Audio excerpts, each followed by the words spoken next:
വേറെ രസമുണ്ട്. അതിന് വേറെ രസമുണ്ട്. ഈ രാവിലെ ഉറക്കത്തിൽ തെളിക്കുമ്പോ എല്ലാരും പ്രാർത്ഥിച്ചോണ്ടല്ലേ അത് സത്യ ഇൻസ്റ്റ തുറന്ന ഇവന്മാരായിരിക്കും വരുന്നത്. ഇൻസ്റ്റ തുറക്കുമ്പോ ഇവന്മാര് വരും. എന്നറിയാം, ഇവന്മാര് മത്സരമാ. ഇവന്മാര് മത്സരം. ഉടനെ അഭിലാഷ് അന്ന് ശരിക്കും പറഞ്ഞ ആറാട്ടണ്ണന് അറിയത്തില്ല ഇത് പെരേരെ പ്ലാൻ ചെയ്ത കല്യാണമാണ്. ആറാട്ടണ്ണൻ വിളിച്ചു ഒരു കല്യാണം കഴിയും ഇതോ അങ്ങനെയാണ്. ഞാൻ പറഞ്ഞ എന്റെ പൊന്നിയായിട്ട് അത് കണ്ടേ, ഏട്ടന് വേറെ പണിയൊന്നുമില്ല. ഞാൻ പറഞ്ഞ ഒരു വീഡിയോ കൊണ്ട് കീച്ചിക്കോളാൻ പറഞ്ഞു. പുള്ളി വീഡിയോ ഇട്ട് അതിന്റെ പുറകെ ഞാൻ വീഡിയോ എടുത്തു. 2 ദിവസം 3-4 ദിവസം മുമ്പ് ആറാട്ടണ്ണൻ എടാ നിങ്ങളൊക്കെ കൂടി പ്ലാൻ ചെയ്തിട്ടുള്ള തല്ലു കൊടുത്തത്. അതൊരു ദിവസം ഞാനും പ്ലാൻ ചെയ്തിട്ട് വേറെ പൊക്കാനും അവിടെ മൊത്തം നശിപ്പിക്കാനും വേണ്ടി നിങ്ങൾ പലപ്പോഴും അല്ല ശരിക്കും പറഞ്ഞല്ലേ. എന്നിട്ട് ആറാട്ടണ്ണൻ വീഡിയോ ഇട്ടു. വീഡിയോ ഇട്ട് കഴിഞ്ഞപ്പോഴത്തേക്ക് ഞാൻ വീഡിയോ ഇട്ടു. വിനീതേട്ടനെ വിളിച്ചിട്ട് ഞാൻ വീഡിയോ എല്ലാം ഇട്ട് കഴിഞ്ഞ് എന്റെ വീഡിയോ നോക്കണേ. സത്യം പറഞ്ഞ സാധാരണ നമ്മള് ഞാനും ആദർശേട്ടനൊക്കെ തുടരുന്നതിന്റെ ഒക്കെ വീഡിയോ ചെയ്തിട്ട് പോലും ഇത്ര റീച്ച് ചെയ്തിട്ടില്ല. ഈ സാധനം ഇട്ടിട്ട് ഒരു 2 മണിക്കൂറായപ്പോ 4000 പേര് കണ്ടേക്കുന്നത്. അപ്പൊ ഞാൻ ഈ വീഡിയോ ഇട്ടിട്ട് 1 മണിക്കൂർ കഴിഞ്ഞപ്പോ അഭിലാഷ ആട്ടായ നിഷ ഇവരെല്ലാം കൂടെ പുറകെ വീഡിയോ ഇടുക. പെരേര കാണിച്ച അതാണ് ഇതാണ്. എന്നാ ഈ സ്വന്തം പേജിൽ അഭിലാഷിന് ഇട്ടാ പോരെ. എന്തിനാ ഒരു കണക്കിന് ഞാൻ പറയാം, ഒരു കണക്കിന് അലൻ എന്ന് പറഞ്ഞ വ്യക്തി ഒരു പാവായിരുന്നു. മനസ്സിലായോ? അയാള് പാവൊക്കെയാണ്. അതല്ലടാ ഞാൻ പറഞ്ഞ കൃത്യമായിട്ട് പറഞ്ഞത്. ഇത് പല ആൾക്കാരും പറയാൻ മടിക്കുന്നതായിരിക്കും, അല്ലെങ്കിൽ ചിന്തിക്കാത്തൊരു കാര്യമാണ്. ഈ അലൻ ജോസ് പെരേര എന്ന് പറയുന്ന വ്യക്തി ഒരു കാരണവശാലും നമ്മുടെ സമൂഹത്തിനൊരു വലിയ ദോഷങ്ങൾ, അവനെക്കാലം ഒരുപാട് തെണ്ടിത്തരം കാണിക്കുന്ന ആൾക്കാരിവിടെ ഉണ്ട്. ഞാൻ പറഞ്ഞുതരാം. ഞാൻ അവനെ തല്ലി എന്ന് പറയുന്നത് അത് ചില അഭിപ്രായ വ്യത്യാസങ്ങൾ നേരത്തെ ഒട്ടുണ്ട്. അതിന്റെ അടുത്തറിയാവുന്ന സുഹൃത്തുക്കൾക്ക് അറിയാം എന്തൊക്കെ കാരണങ്ങളെന്നുള്ളത്. അങ്ങനെ ഉണ്ടായ ഒരു ചെറിയ വിഷയമാണ് അന്ന് അവിടെ ഉണ്ടായത്. അല്ലാതെ ഞാൻ അലനെ പിടിച്ച് തല്ലിയെ എനിക്ക് വൈറലാവാൻ വേണ്ടി ചെയ്തതുമല്ല. ഞാൻ അങ്ങനെ ഒരിക്കലും സന്തോഷിക്കുന്നില്ല ആ സംഭവത്തിൽ. പല ആൾക്കാരും പറഞ്ഞു നീ വൈറലാവാൻ ചെയ്തതല്ലേ. ഞാൻ പറഞ്ഞു എനിക്ക് വൈറലാവുന്നുണ്ടെങ്കിൽ പണ്ടേ തൊട്ട് അവനെ വീട് തന്നെയാണ്. എനിക്ക് അവനായിട്ട് എന്നിട്ട് വേറെ എന്തെല്ലാം വീഡിയോ ചെയ്യാം. ഞാൻ ഒരിക്കലും ചെയ്തിട്ടില്ല. നമ്മുടെ മനസ്സ് തീർച്ച സിനിമയാണ്. ആ സിനിമയിലേക്ക് കാരണം ഞാൻ അത്യാവശ്യം ആയുർവേദ വൈദ്യം മരുന്നും കാര്യങ്ങളൊക്കെ ഉണ്ടാക്കാറുള്ള ഒരു വ്യക്തിയാണ്. അതുപോലെ ഒരു പ്രൊഫഷൻ കളഞ്ഞിട്ടാണ് ഞാൻ ഈ കിടന്നത്. എന്റെ അച്ഛൻ മരിക്കുന്നവരാണ് നീ പരിപാടി നിർത്തുന്ന നീ എന്റെ കുടുംബ പാരമ്പര്യത്തിന്റെ ബേസിൽ പോടാന്ന് പറഞ്ഞിട്ട് ഞാൻ വാക്ക് പാലിക്കാത്തൊരു വ്യക്തിയാണ്. അതിന് സങ്കടമുണ്ട്, അതിന്റെ സാമ്പത്തിക പ്രശ്നങ്ങൾ ഞാൻ അനുഭവിക്കുന്നുണ്ട്. ഈ സിനിമയും ഈ ഷോർട്ട് ഫിലിമും ചെയ്തിട്ട് ഞാൻ ഇന്നുവരെ 10 പൈസ ഉണ്ടാക്കിയിട്ടില്ല.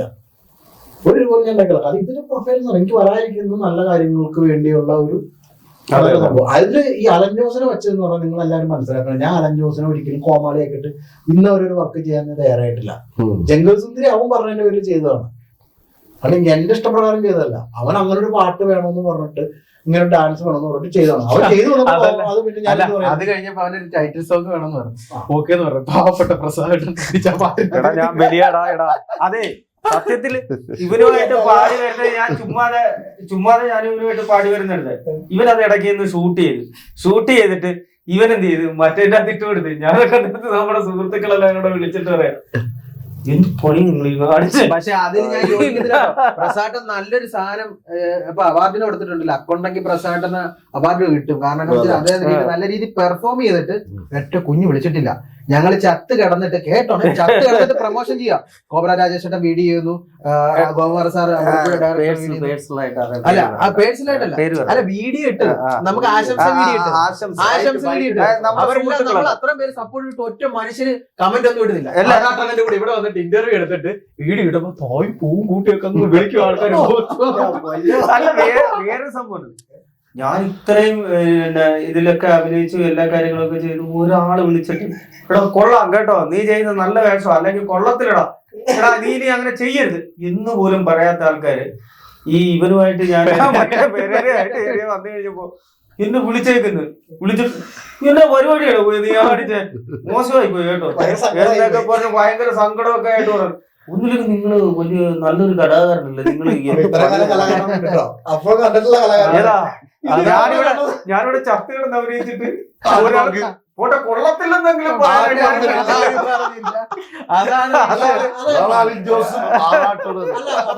പറഞ്ഞതിലൊക്കെ കാര്യങ്ങൾ. ഒന്നാമത്തെ കേസ് എന്ന് പറഞ്ഞാൽ പലരും അലൻ ജോസ് എന്ന് പറഞ്ഞ വ്യക്തിയുടെ ഈ നെഗറ്റീവ് ഇമ്പാക്റ്റിൽ വെച്ചിട്ട് തന്നെയാണ് പല ആൾക്കാരും പല രീതിയിലും പേര് ഇപ്പൊ പെൺകുട്ടി ഇപ്പൊ കല്യാണം നടന്നു പറഞ്ഞു. ഓക്കെ അവൻ ചെയ്തു, അതിനുവേണ്ടി ആ പറഞ്ഞതിൽ ആ വന്നതില് കണ്ടന്റ് വളരെ മോശം. അല്ല വിനീത ഒറ്റ കാര്യം ഞാൻ പറയാം. കാരണം എന്താണെന്ന് വെച്ച് കഴിഞ്ഞാൽ ഒരു അമ്പലത്തിൽ വെച്ച് ഒരിക്കലും അത് ചെയ്യാൻ കൊള്ളില്ല. അമ്പലമായാലും പള്ളി ആയാലും ഞാൻ അംഗീകരിച്ചില്ലല്ലോ. അവരോട് ഞാൻ ഒറ്റ കാര്യം, ഈ വീഡിയോയുടെ പിന്നാലെ ഈ വീഡിയോ എല്ലാം ചെയ്ത് ഞാൻ അബുദ്ദിനാറിനാണ് വീഡിയോ കൊടുത്തായിരുന്നു. വീഡിയോ പുറത്ത് പകുതി വന്നിട്ടില്ല. കുറെ വന്നു. ഇതിനകത്ത് ഇതിന്റെ ഇമ്പാക്ട് ഈ കഴിഞ്ഞ ദിവസം വിളിച്ചിട്ട് പുള്ളി നമ്മുടെ അടുത്ത് ഭയങ്കര സങ്കടവും ഭയങ്കര ഭീഷണിപ്പെടുത്തുന്നത്. അതെ, ഇത് നമ്മള് ചിരിച്ചിട്ടാ കേൾക്കണത്. വിനീതേട്ടനെ വെട്ടും, നീ എനിക്കെതിരെ സംസാരിക്കണം. ഞാൻ പറയണ നീ ഏത് സ്ഥലം എന്ന് പറഞ്ഞാൽ ഞാൻ വന്നെന്ന് പറഞ്ഞു. നീ വെട്ടയോ കുത്ത എന്തെങ്കിലും ചെയ്യും, വരുമ്പോ നീ നല്ല രീതിയിൽ തന്നെ മുന്നോട്ടാന്ന് പറഞ്ഞു. തിരിച്ചു പോകുന്നത് എങ്ങനെയാന്ന് പറയാൻ പറ്റില്ല. ശരിക്കും പറഞ്ഞാലേ അന്ന് വിനീതേട്ടൻ പറഞ്ഞ പോയി. അല്ല, അത് കഴിഞ്ഞിട്ട് പിന്നെ അമ്മ വിളിച്ചത്. പിന്നെ അമ്മ വിളിച്ചിട്ട് മോനെ അവന് ദേഷ്യം കൊണ്ട് പറയണം, മോനെ അത് അങ്ങനെ ഒന്നും പ്രകടിക്കരുത്, പ്രശ്നങ്ങൾ ഉണ്ടാക്കരുത്. ഞാൻ പറഞ്ഞു എനിക്കറിയാം കേസ്. ഇവനെ അപ്പോഴത്തെ ദേഷ്യം കൊണ്ടും ഈ പറഞ്ഞ സാഹചര്യത്തിൽ ഞാൻ പറഞ്ഞ കാര്യങ്ങൾ സത്യമായിട്ട് ഞാൻ പറഞ്ഞിട്ടുള്ളത്. അത് ഞാൻ ഒരിക്കലും മാറ്റി പറയില്ല. ഞാൻ പറഞ്ഞ കാര്യങ്ങൾ സത്യസന്ധമായ കാര്യങ്ങൾ ഞാൻ പറഞ്ഞിട്ടുള്ളത്. അതിന്റെ പേരിൽ എനിക്ക് എന്ത് വന്നാലും കാര്യങ്ങൾ വന്നാലും ഞാൻ നേരിടും. അങ്ങനെ ഞാൻ ജീവിച്ചിട്ടുള്ളത്. അപ്പൊ ഞാൻ അങ്ങനെ പറഞ്ഞതിന്റെ പേരിൽ എനിക്കതിൽ വേറെ വലിയ കാര്യങ്ങളും ഞാൻ ഈ പറഞ്ഞ നമ്മുടെ സുഹൃത്തുക്കളെ ഒന്നും ഞാൻ കരിവാരിത്തേക്കാൻ ശ്രമിച്ചിട്ടില്ല. എനിക്ക് നഷ്ടം എന്റെ ബൈക്കാ പോയത്. അത് നിനക്കറിയോ? ഈ ജംഗൽ സുന്ദരി എന്ന് പറഞ്ഞ വർക്ക് ചെയ്തതിന്റെ പേരിൽ എനിക്ക് നഷ്ടപ്പെട്ട എന്റെ ബൈക്കാ.